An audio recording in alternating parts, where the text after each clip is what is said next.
100% મળશે, નહીં મળે ત્યાં સુધી થાંભલા નાખવા જ નહીં દે, અને નાખશે તો અમે ભંગારમાં કાપીને વેચી નાખશું. જૂના હિસાબ કિતાબ કાઢીને કે ભાઈ પડતરી 100% પહેલા રાઉન્ડમાં દુષ્કાળગ્રસ્ત છે, પણ એને વીમામાં તો હાવ પાવર આવે, નીચે વાયર રાખીને તમે લેમ્પ કરો તો લેમ્પ પોતા થાય. હા, એટલું બધું 400 500 કેવી 700 કેવીની લાઈન નીકળે, નીચે કામ ન થાય, માણસ મરી જાય. અને ખેડૂતને કોઈ સહમતિ નહીં, કાંઈ નહીં, પૂછવાનું નહીં, મિલકત અમારા બાપાને સીધી નોટિસ. આ રીતે તો નો ચાલે ને, સરકારનું આ દબાણથી બધું હાલે. જેની ઉપર વીતી છે, જેની માથે વીતી છે, એ જ આમાં આવે એવું જરૂરી નથી. ખેડૂતના ખેતરમાં જે વીજ લાઈન આવે, પહેલા તો એ જમીનની કિંમત ઘટી જાય.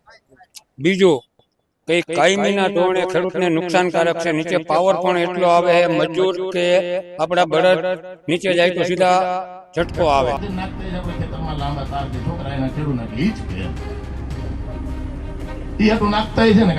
તો 3 વર્ષ ને પછી રિન્યુ કરવાના ને, એ ખેડૂતને પાછો રિન્યુ 30 વર્ષનું, એને જોઈએ એટલે એને 30 વર્ષનું, એને કંપનીને જોઈશે એટલે દર 3 વર્ષે એમનો ભાવ વધારો આપણો રિન્યુ. જેમ સરકારી કર્મચારીઓને જેમ પગાર વધે, ભથ્થું થાય 6 મહિને કે 12 મહિને પગાર વધુ, તો આમાં એમને એમ કે ભથ્થું વધવું છે, પગાર આમ કે પૈસા વધવા જોઈએ. હાલત જ અલગ હતી એની.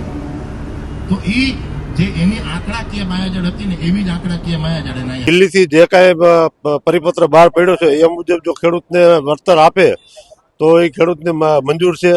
રાજસ્થાનની અંદર 4 ગણું વળતર આપે છે, તો આ ક્યાં બહારનું છે? ભારત છે, રાજસ્થાનની અંદર આપતા હોય તો ગુજરાતમાં પણ આપવું જોઈએ.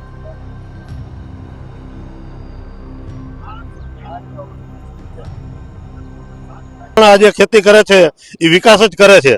ખેડૂતને અત્યારે જળસી 2012 ની અત્યારનો તમે હિસાબ કરો, સરકારને બધા આંકડાની ખબર છે કે 2012માં શું પરિસ્થિતિ હતી, ખેડૂતની જળસીની એમએસપીની શું કિંમત હતી અને બજાર કિંમત બીજી શું હતી, સુપર છે, ખાતર છે, ટ્રેક્ટરો છે, લોખંડ થ્રેશર છે, એની શું કિંમત હતી. ખેડૂતોનું વધુ એક આંદોલન રાજકોટ પાસે પડધરીમાં થઈ રહ્યું છે. ત્યાં પણ વીજ થાંભલાનો જ સવાલ છે. તેમની પણ માંગ એટલી જ છે કે યોગ્ય વળતર અપાય, અને જે વળતર સરકારે જાહેર કરી છે તે અપૂરતી છે. મહત્વપૂર્ણ બાબત એ છે કે તમામ જગ્યાએ એક જ સવાલ અને સરકાર પાસે કોઈ જવાબ નથી. ત્યારે ન્યૂઝ પોર્ટલની ટીમ ત્યાં પહોંચી શકી નથી, પણ ત્યાં BS9ના જે ત્યાં સારી ચેનલ ચાલે છે, સોશિયલ મીડિયાથી લઈને તમામ જગ્યાએ ખૂબ સારી પ્રતિષ્ઠા છે, તેના પત્રકારો ત્યાં પહોંચ્યા. તેઓએ સમગ્ર ઘટના કવરેજ કરી, અને જ્યારે કારણ કે અમારી પાસે સંસાધનોનો અભાવ હોય છે એટલે બધી જગ્યાએ અમે પહોંચી વળતા નથી, એટલે એમને રિક્વેસ્ટ કરી મેં કે થોડી તેઓ અમને મદદ કરે. એટલે એમણે ખેડૂતોના જે ઇન્ટરવ્યૂ છે તેમના પત્રકારો, એમના MD, એમનો તમામનો આપણે આભાર માનીએ કે તેમણે મંજૂરી આપી કે એમની જે ફીડ છે, જે એમને ઇન્ટરવ્યૂ કર્યા છે તે એમને મોકલ્યો, અને ખેડૂતો સાથે જે તેમણે ચર્ચા કરી છે એ આપણે તમે અમારા પ્લેટફોર્મ પર દેખાડી રહ્યા છીએ. અને આભાર ફરીથી એક વખત BS9નું. પણ મૂળ વસ્તુ એટલી જ છે કે ખેડૂતોની પીડા એક જ છે, અને એ પીડા સમજવા માટે સરકાર તૈયાર નથી. નમસ્કાર, હું છું ચિંતામણી પુત્રીલ પટેલ. સ્વાગત છે આપનું અમારા કાર્યક્રમમાં. આવો જોઈએ જે BS9ના પત્રકારે જે ઇન્ટરવ્યૂ કર્યું છે એમણે શું પૂછ્યું છે, ખેડૂતોએ કેવું રિએક્શન આપ્યું છે, અને ખેડૂતો સરકારને શું કહી રહ્યા છે. વીજલાઈન લઈને જે ખેડૂતો છે તે હાલ ગુજરાતભરમાં વિરોધ કરી રહ્યા છે. વીજલાઈન જે વિસ્તારોમાં આવવાની છે તે ખેડૂતો હાલ આક્રોશમાં જોવા મળી રહ્યા છે. ત્યારે આપણે જોઈ શકીએ છીએ કે પડધરી વિસ્તારમાં જે વીજલાઈન આવવાની છે, જે પડધરીના વિસ્તારોમાં જે ખેડૂતોના ખેતરોમાં વીજલાઈન આવવાની છે તેને લઈને હાલ ખેડૂતો છે તે વિરોધ કરી રહ્યા છે. ખેડૂત હિત રક્ષક સમિતિ જે પડધરીની છે તે ખેડૂત હિત રક્ષક સમિતિ દ્વારા આજે અહીંયા પ્રતિક ઉપવાસનું છે તે આયોજન કરવામાં આવ્યું છે. આ પ્રતિક ઉપવાસ 3 દિવસ માટે રહેવાનો છે, અને ખાસ કરીને ઉલ્લેખનીય છે કે 3 દિવસ માટે આ પ્રતિક ઉપવાસનું આયોજન કરવામાં આવ્યું છે. આ પહેલા પણ તેઓએ ટ્રેક્ટર રેલી યોજી અને આવેદનપત્ર પાઠવવામાં આવ્યું હતું, અને ત્યારબાદ હાલ અત્યારે જેટલા પણ ખેડૂતો મુલાકાત રહી રહ્યા છે તેમનું નોંધણી કરાવીને ખેડૂતો અહીંયા છે તે એકઠા થયા છે. આપણે ખેડૂતો છે તેમની સાથે વાત કરશું. કાકા, શું નામ અને ક્યાંથી આવો છો? એ આપણું કામ નહીં. જે ચોક્કસથી અન્ય ખેડૂતો છે તેમની સાથે વાત કરવાનો પ્રયત્ન કરીશું. જે ખેડૂતો અત્યારે ઉપવાસ પર બેઠા છે અહીંયા જે 3 દિવસનું, તેમની સાથે વાત. કાકા, શું નામ અને ક્યાંથી આવો? મથુરામભાઈ દહીસરડા આદિથી આવી. આ હેવી વીજ પોલ નાખે સરકાર, મરજી પડે એમ. સરકારની તો લાઈન નથી, અદાણી અંબાણીની છે, ખેડૂતને દબાવવાની વાત છે, વળતર પૂરું આપતા નથી, એના માટે ઉપવાસ આંદોલનનું આયોજન કર્યું છે. શું લાગે કાકા, આંદોલન કરશે તો ખેડૂતોને ન્યાય મળશે આમાં? 100% મળશે, નહીં મળે ત્યાં સુધી થાંભલા નાખવા જ નહીં દે, અને નાખશે તો અમે ભંગારમાં કાપીને વેચી હોત નાખશું. હા, થાંભલા નહીં નાખો તો વિરોધ ચાલુ રહેશે. આ વિરોધ ચાલુ રહેશે જ્યાં સુધી. તમારે પડતી વિસ્તારમાં કેટલાક વિસ્તાર એવા છે કે જ્યાં ખેતરો કે જેમાં અસરગ્રસ્ત થવાના છે, થાંભલા આવી રહ્યા 44 ગામ છે ટોટલ. 44 ગામમાં થાંભલા આવે, અને સર્વે થઈ ગયું, ગામના નામ લિસ્ટ આવી ગયું છે. તમારે લિસ્ટ જોતું હોય તો આપવું હોતા. હા, બરાબર. છે. કાકા શું કહેશો, આજે થાંભલો આવતો હોય, અમુક જે ખેતર હોય છે ત્યાં થાંભલો આવતો હોય છે, અમુકમાં વીજ લાઈન જતી હોય છે એવી, તો એને લઈને ખેડૂતોને કેટલું જોખમ છે? કારણ કે એમાં જે કરંટ હોય છે તે જોખમી ગણાય છે, અને વિડીયો પણ આવ્યો હતો કે એમાં તિખારા જે થતા હતા, તો આ કેટલું જોખમી ગણાય? અરે નીચે કામ ન કરી શકો તમે, ચોમાસામાં તો હાવ પાવર આવે, નીચે વાયર રાખીને તમે લેમ્પ કરો તો લેમ્પ પોતા થાય. હા, એટલું બધું 400 500 કેવી 700 કેવીની લાઈન નીકળે, નીચે કામ ન થાય, માણસ મરી જાય, બળદ મરી જાય, મજૂર મરી જાય, તો જવાબદારી કેની? અદાણી અંબાણી તો વયા જાય, પછી શું કરવાનું ખેડૂતને? અને 10 વીઘા ખેતર હોય, 2 પોલ આવે, 2 ભાઈને ભાગ પાડવા હોય, તો એની કિંમત 25% થઈ જાય.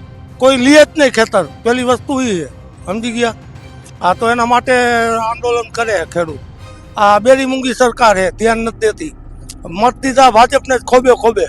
હા, 30 વર્ષ ત્યાં દીધા. ક્યાં તમે સ્થાનિક નેતાઓ પણ રજૂઆત કરેલી કે છે કે કોઈ સ્થાનિક નેતા તમારી પાસે આવેલું જેમને તમે મત આપ્યો? કોઈ આવે જ નહીં ને, આમાં તો ભાજપ વાળા જ છે, એમાં આવે ક્યાંથી? હા, વિરોધ જ ખેડૂતનો છે. કાકા, જ્યારે મત લેવા આવ્યા હોય ત્યારે કહેતા હોય છે કે અમને મત આપો, તમારા અમે કામ કરીશું. અત્યારે ખરેખર ખેડૂતોને જે નેતાઓને ચૂંટીને મોકલ્યા છે તેમની જરૂર હોય છે, કેમ કે એમને નેતાઓને ત્યાં મોકલાય તો એમના કામ થાય. તો એ જ નેતા અત્યારે તમારી પાસે ન આવે, તમે મત માગીને ત્યાં મોકલા હોય, તમારી રજૂઆત ન કરે, તો શું કહેશો? એમાં શું કહેવાનું? આવતા જ નથી. બધી આ બેરી સરકાર છે, કોઈને સાંભળવું જ નથી. મત જોઈ ત્યાં આવે, ઘરે ઘરે આવે, ગામે ગામ ફરે, બાકી પછી કોઈ ખેડૂતની રીતે, મજૂરની રીતે. બાકી આ તો બધાને નુકસાન છે. 10 વીઘા ખેતર હોય, 2 ભાઈનો ભાગ પડે તો ઓલો ભાઈ એમ કે મારે આ જોઈએ, ઓલો કે મારે આ જોઈએ, કિંમત જ ન આવે એની. એટલે આ ટૂંકમાં પછી પારિવારિક પણ બની શકે ને, કારણ કે જ્યાં થાંભલો આવે છે તો બંને ભાઈઓને ઝઘડા પણ થઈ શકે ને ભવિષ્ય. ઝઘડા થાય ને, ખેડૂત મારામારી થાય, કજિયા થાય, કેસ કબાડા થાય, વેચી ન કે કોઈ 25% મેં લેવા તૈયાર ન હોય ખેતર. સમજી ગયા? હા, ચોક્કસથી કહી શકાય કે ખેડૂતો હાલ છે તે અહીંયા ઉપવાસ માટે બેઠા છે. જે મોટી સંખ્યામાં પડદરીમાં જે વીજ લાઈન આવવાની છે તેને લઈને હાલ ખેડૂતો છે તે અહીંયા પહોંચ્યા છે ખેડૂતો, અને ઉપવાસ માટેના છે તે બેઠા છે. ત્યારે આપણે અન્ય ખેડૂતો છે તેમની સાથે વાત કરવાનું કરશું. કાકા, ક્યાંથી આવો છો અને કેટલા દિવસ માટેનો અહીંયા ઉપવાસનું આયોજન? પડદરી તાલુકાના તરગડી ગામથી આવું છું, અને 3 દિવસનો ઉપવાસનું આયોજન છે. કાકા, શું કહેશો, વીજ લાઈન જે આવે છે ખેડૂતોના ખેતરમાં, એમાં કેવી અત્યારે સમસ્યા ઉદ્ભવી રહી છે? ખેડૂતના ખેતરમાં જે વીજ લાઈન આવે, પહેલાં તો એ જમીનની કિંમત ઘટી જાય. બીજું, કંઈ કાયમીના ધોરણે ખેડૂતને નુકસાનકારક છે. નીચે પાવર પણ એટલો આવે છે, મજૂર કે આપણા બળદ નીચે જાય તો સીધા ઝટકો આવે. કાકા, શું કહેશો, આ જે અત્યારે આંદોલન કરી રહ્યા છે પડદરીના, એકવાર ટ્રેક્ટર રેલી યોજીને આવેદન આપ્યું હતું, ત્યારબાદ ઉપવાસ આંદોલન ચાલી રહ્યું છે, શું લાગે છે, ન્યાય મળશે ખેડૂતો? હવે એ તો આ આંધળી બેરી સરકાર છે, ન્યાય આપે કે ન આપે, પણ અમે અમારી કાર્યવાહી ચાલુ રાખશું. શું લાગે, ન્યાય નહીં મળે ત્યાં સુધી લડશો તમે? ન્યાય નહીં મળે ત્યાં સુધી અમારી લડત ચાલુ રહે. ચોક્કસથી કહી શકાય, ખેડૂતો કહી રહ્યા છે કે જેઓ તેમને ન્યાય નહીં મળે ત્યાં સુધી તેઓ લડત આપશે, કારણ કે જેઓ બીજે હાઈટેન્શન લાઈન છે જે આવી રહી છે ખેતરમાં, તેને લઈને ખેડૂતોમાં પણ રોષ જોવા મળી રહ્યો છે. ઘણા ખેડૂતો છે, મોટી સંખ્યામાં ખેડૂતો છે, હાલ ત્યાં ઉપવાસનો જે પ્રથમ દિવસ છે ત્યાં પહોંચ્યા છે, અને ખેડૂતો છે તે ઉપવાસમાં જોડાયા છે. એટલે કહી શકાય કે 3 દિવસનો આજે ઉપવાસ કાર્યક્રમ છે, તેમાં આજે પ્રથમ દિવસ છે, એટલે 3 દિવસ માટે ઉપવાસનું આયોજન કરવામાં આવ્યું છે. અન્ય ખેડૂત છે, આપણે એમની સાથે વાત કરીશું. કાકા, શું કહેશો, અહીંયા ઉપવાસનું આયોજન કરવામાં આવ્યું છે, અને વીજ લાઈનને લઈને હાલ પડદરીના પણ ખેડૂતો છે તે વિરોધ કરી રહ્યા છે, તેને લઈને શું કહેશો? ખેડૂતોને આ થાંભલા આમાં નાખવાનો, આ પ્રાઇવેટ કંપનીના છે, સરકારી હોય તો અમને કાંઈ વાંધો નથી. આ પ્રાઇવેટ કંપનીમાં કમાવાનું છે એ લોકોને, અને અમારે તો કાંઈકની જમીન જાય છે, તે પછી એની વેલિડ ઘટે છે. 2 કરોડની કિંમત હોય વીઘો, તો એ 1 કરોડમાં કોઈ રાખતું નથી, 50 લાખ જ થઈ જાય, વેલિડ જમીનની ઘટી જાય છે. અને આજે જીઈબી વાળા એને જે કરવું હોય, જીઈબી વાળા આમ તો ખાલી થાંભલો ખેડૂતને નાખો તો ખેડૂતને પૂછીને અમે નાખી, એ વળી શેઠે. સરકારને આ કરવાનું છે, ખાલી ડેમના સિંચાઈનો લાભ હોય તો ઈ કરવાનો છે. ડેમ કોઈ ઊંચા ઉપર કોઈ નવા ડેમ બનાવો ઈ કરવાનું છે. આ જીબી આ થાંભલા પાવર પેદા કરીને એને કમાવાનું તેને બીજા રાજ્યમાં વેચવાનું તો એના રાજ્યમાં પાવર પ્લાન્ટ નખાય. આ શું કરવાનું નાખવો જોઈએ. અને ખેડૂતને કોઈ સહમતિ નહીં, કાંઈ નહીં, પૂછવાનું નહીં. મિલકત અમારા બાપાને સીધી નોટિસ જ. આ રીતે તો નો જ હાલે ને. સરકારનું આ દબાણથી બધું હાલે છે. સરકાર એવું કહે છે કે દેશના વિકાસ માટે આ થાંભલાઓ નાખવામાં આવે છે, દેશનો વિકાસ થાય એના માટે થઈને આ બધું કરવામાં આવે છે. આ વિકાસ નથી કરવો. દેશનો વિકાસ કરવો તો એના જે ભાજપના હોય એને વિકાસ કરવો તો એના જે સર્વે નંબર એનામાં નાખો, બીજાનામાં શું કરવાનું નાખો? પણ ખેડૂતની મંજૂરી તો હોવી જોઈએ ને. ખેડૂત હા કહે તો નાખવાના, અને નકર નાખવાના જ નથી. વિકાસ આવો નથી જોતો. જે કમાવાનું છે એ લોકોને, બે લોકોને જ. બાકી દેશને તો ખેડૂતને નુકસાન કેવડું. અને આજ ઓલા હાથ બાર કઢાવ હોય તો 6 મહિને કે 3 મહિને એ વેલિડિટી પૂરી થઈ જાય. તો આને તો કેટલા વર્ષ સુધી એની કાંઈ જવાબદારી. અને ગમે એ કાંઈ બીજા દાખલા કઢાવ તો 3 વર્ષે પૂરા થઈ જાય. તો 3 વર્ષ આને પછી રિન્યુ કરવાના. અને એ ખેડૂતને પાછું આ રિન્યુ 30 વર્ષનું એને જોઈએ એટલે એને 30 વર્ષનું એને કંપનીને જોઈશે. એટલે દર 3 વર્ષે એમને ભાવ વધારો આપવો. રિન્યુ જેમ સરકારી કર્મચારીઓ જેમ પગાર વધે ભથ્થું થાય 6 મહિને કે 12 મહિને પગાર ભથ્થું, તો આમાં એમને એમ કે ભથ્થું વધવું જોઈએ, પગાર આમ કે પૈસા આના વધવા જોઈએ. રિન્યુ કરવું પડે એવી રીતનું કે 3 વર્ષની કે 6 વર્ષે પાછા વળી આ રિન્યુ કરીને પાછો અમને ભાવ વધારો આપવો પડે. નકર અમારે પ્રાઇવેટ કંપની નાખવા જ નથી દેવાતા. ગમે એટલું વર્તન દે તો નાખવા જ નથી દેવાના. નાખવા જ નથી દેવાના થતા. આ વખતે વરસાદ પણ ખેંચાયો છે, ખેડૂતોનો ક્યાંક ને ક્યાંક તે પણ નુકસાન એ ચિંતામાં છે ખેડૂત, કારણ કે વરસાદ ખેંચાયો, હજી વાવણી નથી થઈ છે. તમારા પડદરી વિસ્તારમાં વરસાદ કેવો છે ને વાવણી થઈ ગઈ છે અત્યારે? વાવણી અમુક ગામડામાં થઈ ગઈ છે ને અમુક ગામ હજી એમને છે. વરસાદ કઈ છે નહીં જવો છે. પાક કઈ પૂરા ઉગ્યા નથી, દાણા દબાઈ રહી ગયા વાયવા એમાં. સિંચાઈ યોજના તમારા સુધી પહોંચેલી છે પડદરી વિસ્તારમાં? હા, એટલે અમુક ગામમાં આવે, બધા વિસ્તારમાં નથી સિંચાઈ યોજનાનો લાભ મળતો. અમુક મળતા હોય 25 ગામને પડદરી તાલુકામાં 20-25 ગામને મળતો હોય છે સિંચાઈનો લાભ. બાકી બધા ગામમાં નથી મળતો. ચોક્કસથી કહી શકાય કે હજુ સુધી જે વરસાદ ખેંચાયો છે તેને સિંચાઈ આ જે યોજના છે તે હજી અમુક ગામોમાં પહોંચી છે, અમુક ગામોમાં નથી પહોંચી. કહી શકાય મોટી સંખ્યામાં ખેડૂતો છે તે અહીંયા ઉપસ્થિત થયા છે અને આ વીજે લાઈન જે આવી રહી છે તેને લઈને વિરોધ છે તે કરી રહ્યા છે. એટલે અન્ય ખેડૂતો છે તેમની સાથે વાત કરશું. કાકા, ક્યાંથી આવો છો? અને આ જે વીજ લાઈન આવી રહી છે તેને લઈને પડદરીના ખેડૂતો પણ હવે વિરોધ કરી રહ્યા છે. ટ્રેક્ટર રેલી યોજી હતી અને અત્યારે હવે 3 દિવસના ઉપવાસ આંદોલન છે તે કરી રહ્યા છે. શું કહેશો? વીજલાઈન ખેડૂતને મોટું નુકસાન કરી રહી છે. પૂરું વળતર આપતા નથી. ખરેખર દિલ્હીથી જે કાંઈ પરિપત્ર બહાર પડ્યો છે એ મુજબ જો ખેડૂતને વળતર આપે તો એ ખેડૂતને મંજૂર છે. રાજસ્થાનની અંદર 4 ગણું વળતર આપે છે. તો આ ક્યાં બહારનું છે? ભારત છે. રાજસ્થાનની અંદર આપતા હોય તો ગુજરાતમાં પણ આપવું જોઈએ. તો ગુજરાત બે દીકરા હોય તો બાપ સરખો જ વ્યવહાર કરે. તો આ પણ એનું પાર્ટ જ છે. તો ગુજરાતને પણ સરખું વળતર આપવી જોઈએ.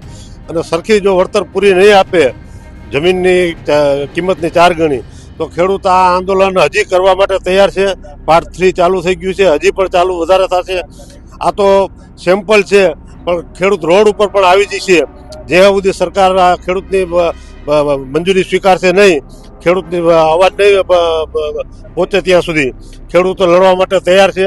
રોડ ઉપર પણ ખેડૂત આવી જશે, પણ વીજ લાઈનના થાંભલા ખેડૂત નાખવા નહીં દે જ્યાં સુધી મંજૂરી નહીં સ્વીકારે ત્યાં. કાકા, તમે કયો વિરોધ કરી રહ્યા છે? ખેડૂતનો અવાજ પહોંચી ગયો છે સરકાર સુધી, કારણ કે ખેડૂતે જે 200%ની વાત કરી છે કે વળતર આપવામાં આવશે, એટલે ક્યાંક ને ક્યાંક અવાજ તો પહોંચી ગયો છે, પરંતુ ખેડૂતોને હજી જે યોગ્ય વળતર જોઈએ તે સ્વીકારવામાં નથી આવ્યું ને.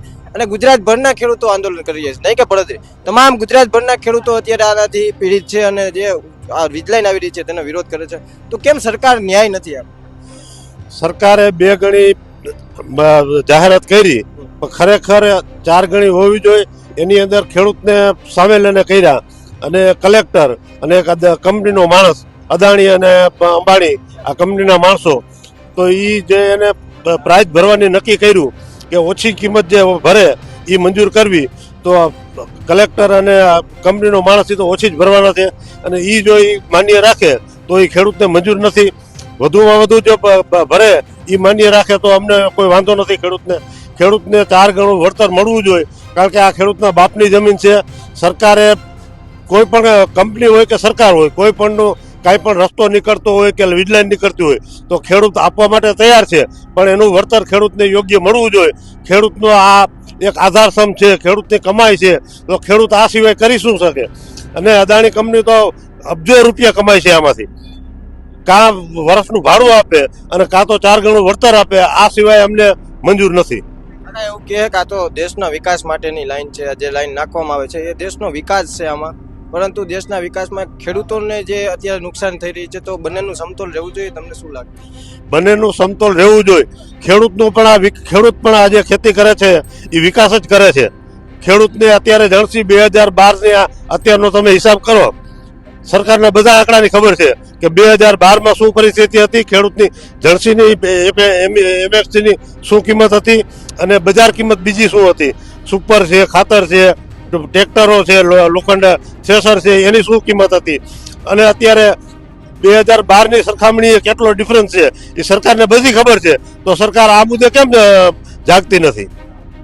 ચોક્કસથી કહી શકાય જે વીજ લાઈન આવી રહી છે તેને લઈને હાલ પડદરીના જે ખેડૂતો છે તે ઉપવાસ કરી રહ્યા છે. હું તમને દ્રશ્યો બતાવું છું કે 3 દિવસ માટેના છે તે અહીંયા ઉપવાસ છે તે રાખવામાં આવ્યા છે. એટલે કે આગામી સમયમાં આ ખેડૂતોની છે તે માંગ સ્વીકારવામાં આવે તે માટે ખેડૂતો છે તે એકઠા થયા છે. ઉપવાસનું જે 3 દિવસનું આયોજન છે તે પડદરીના ખેડૂતોએ છે તે કરવામાં આવ્યું છે. એટલે કે આગામી સમયમાં ખેડૂતોની છે તે માંગ સ્વીકારવામાં આવે અને જે યોગ્ય વળતર છે તેમની માંગણીઓ છે તે સરકાર સ્વીકારે, કારણ કે જે પરિપત્ર જાહેર કર્યો છે તેમાં ક્યાંક ને ક્યાંક ખેડૂતો અસંતુષ્ટ છે અને બીજો પરિપત્ર જાહેર કરવામાં આવે તેવા માટે ખેડૂતો હાલ છે તે વિરોધ કરી રહ્યા છે. એટલે પડદરીના પણ ખેડૂતો છે તે હાલ આ જે છે વીજ લાઈન આવી રહી છે તેને લઈને વિરોધ કરી રહ્યા છે. કેમેરા પર્સન રાજેશ જોશી સાથે પ્રદીપ પાઠક, BS9 પડદરી.